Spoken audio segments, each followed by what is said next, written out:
Mphulaphuli, umhla wokubethelelwa kwenkosi uYesu emnqamlezweni ufikile. Yenza itinga nathi eIlizwi FM ngomhla wesi-7 ku-April ka-2023, uLwesihlanu we-Good Friday. Ngentsimbi yesi-7 kusasa, uzivele ingqaka yabashumayeli ibeka indaba yaseGolgotha. Kha uzivele kubo ngoku.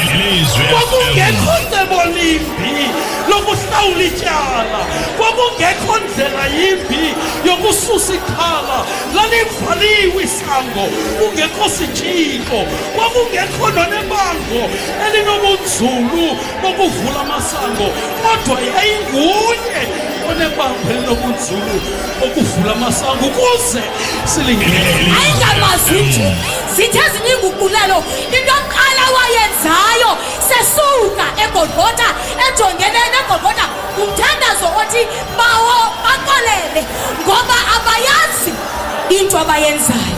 Ngabona ukungayazi into ayenzayo wenza ngamandla ngokungekho sembhekweni ngoba akayazi nento ayenzayo.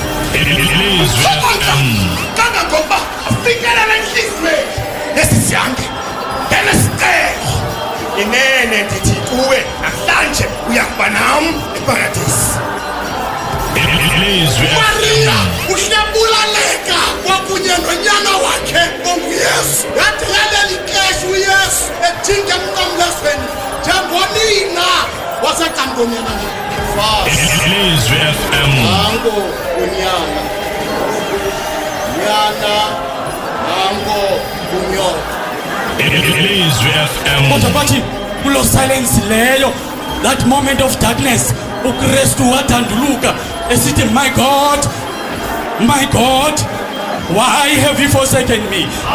Ilizwi Jonge FM. abantu abasezantsi emnqamlezweni, cimbi khona into azayifumana ngokunxani wakhe.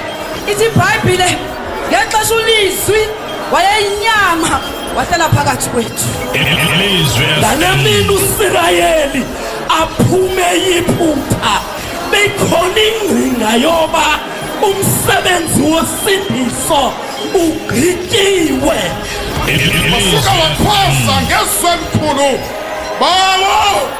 bawo yawunikela esandleni zakho umphefumulo uthi umbhali. Ilizwi Download FM. iLizwi FM app kwifowuni yakho, ungaphoswa yile mvuselelo inkulu kangaka yamazwi asixhenxe. Ilizwi FM siyintando yakho.